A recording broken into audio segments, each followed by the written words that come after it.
अस्सलाम वालेकुम students, how are you all.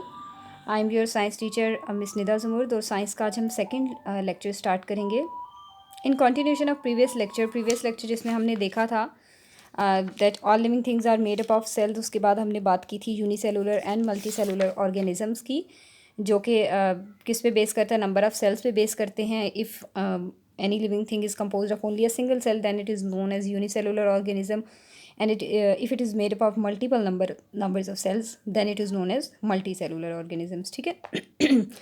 Then we studied about parts of microscope. ठीक है, हमने माइक्रोस्कोप के पार्ट्स देखे थे, उनका यूज़ देखा था, फंक्शन देखा था स्पेसिफिक पार्ट का। उसी की कंटिन्यूशन में हमारे पास एक स्पेसिफिक टर्म है which is known as specimen. What is specimen? The object which is to be observed under a microscope is called a specimen. For example, अगर आप एक सेल को स्टडी कर रहे हैं माइक्रोस्कोप के अंडर, उसको ऑब्जर्व करें तो that cell is known as specimen. Specimen is placed on a microscope slide. ये आपको यहाँ पर माइक्रोस्कोप स्लाइड नज़र आ रही है, छोटी सी स्लाइड है। ठीक है, रेक्टेंगुलर शेप में ग्लास स्लाइड होती है, इसके मिडल में स्पेसिमेन प्लेस किया जाता है, जो भी स्पेसिमेन हमने ऑब्जर्व करना है under microscope. Then this slide along with specimen is kept on the stage of microscope.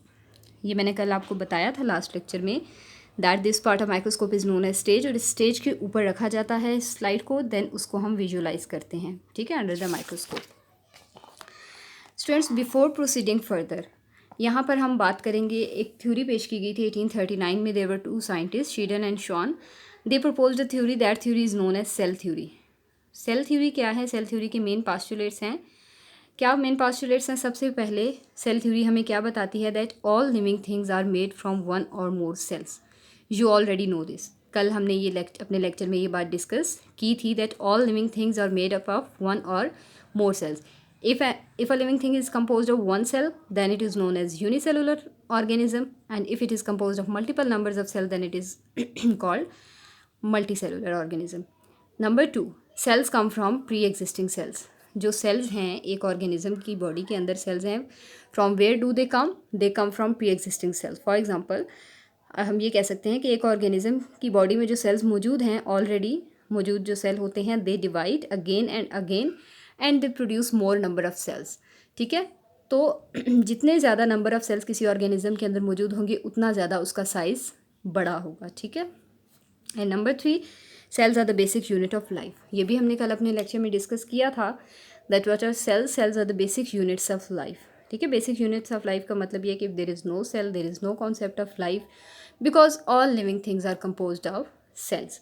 So these are 3 postulates of cell theory.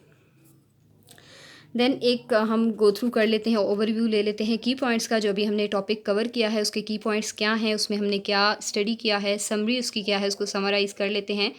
Cell is the basic unit of life.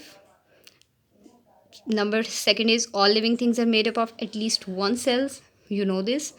An organism which is made up of only one cell is called a unicellular organism. Examples include bacterium, yeast, paramecium and amoeba. An organism which is made up of many cells is called a multicellular organism. Plants and animals are multicellular organisms. And then last one, a microscope is used to observe cells. I hope कि ये वाला जो topic है आपका, ये आपको clear हो गया होगा बहुत अच्छे तरीके से। Now come to our next topic, that is plants and animal cells. Students, we are talking about living organism and their structural units. Structural unit is cell, you know. सो यहाँ पर हम फोकस जो हमारा मेन है इस chapter में वो है प्लांट और एनिमल सेल्स के ऊपर। As you know that plants and animals are also living things, these are considered as organism, so they are made up of many cells. Plants and animals किसकी example हैं? Plants and animals are example of multi cellular organisms as their bodies are composed of multiple numbers of cell. But still, students, you know that plants and animals are not alike. They are not same. So how can we differentiate one from the other? There are many differences between plants and animals. You know that an animal can move from one place to another, but a plant cannot move. इसी तरह से और बहुत सारे इनमें differences हैं। Plants can make their own food by the help of photosynthesis, but animals can not make their food, they depend on plants for their food. और बहुत सारे डिफरेंसेस हैं, but here we are talking about plant and animal cells. उनके cells किस तरह से different होते हैं। ठीक है, प्लांट और एनिमल के सेल्स सेम नहीं होते हैं, उनके सेल्स भी डिफरेंट होते हैं। तो इस टॉपिक में हम बेसिकली उनके कंपैरिजन को स्टडी करेंगे। सबसे पहले हम देखेंगे प्लांट सेल को। Observe some leaf cells under a microscope, what do you see. ये आप देखिए स्टूडेंट्स, ये आपके पास एक प्लांट की पिक्चर है, ठीक है। इसके लीफ को ऑब्जर्व किया गया है अंडर माइक्रोस्कोप और ये इसका माइक्रोस्कोपिक व्यू आपको नज़र आ रहा है, ठीक है। वैसे तो लीव्स आपको इस शेप में नज़र आएंगे, इस फॉर्म में नज़र आएंगे, लेकिन लीव्स के अंदर कितने सेल्स हैं और वो सेल्स किस तरह से अरेंज्ड हैं वो आपको इस पिक्चर में क्लियरली आप देख सकते हैं उसको, ठीक है। Each box like shape observe under the microscope is a leaf cell. आपको ये बहुत सारे बॉक्सेस नज़र आ रहे हैं। This is a single box, this is another box, ठीक है। ये एक अलहदा बॉक्स है, this is another box, this is another box. तो ये सारे बॉक्सेस जो हैं, each single box is a cell, ठीक है। हर सेल के अंदर आपको फिर बहुत सारे पार्ट्स नज़र आएंगे, ठीक है। Each cell contains many different parts. There are many different parts each with its own function. अब हर पार्ट का अपना एक फंक्शन है, ठीक है। लीव्स का बेसिक पर्पस क्या है आपको पता है, प्लांट्स के अंदर लीव्स का फंक्शन क्या है। Leaves prepare the food for plants by the process of photosynthesis. अब वो फोटोसिंथेसिस का प्रोसेस लीव्स के अंदर हो रहा है, उससे फूड बन रहा है प्लांट का, लेकिन फोटोसिंथेसिस का जो सारा प्रोसेस है उसको कौन कंट्रोल कर रहा है। सेल्स के अंदर जो डिफरेंट पार्ट्स हैं वो अपना अपना रोल प्ले कर रहे हैं और एज अ होल वो हम कहते हैं कि लीव का फंक्शन है, ठीक है।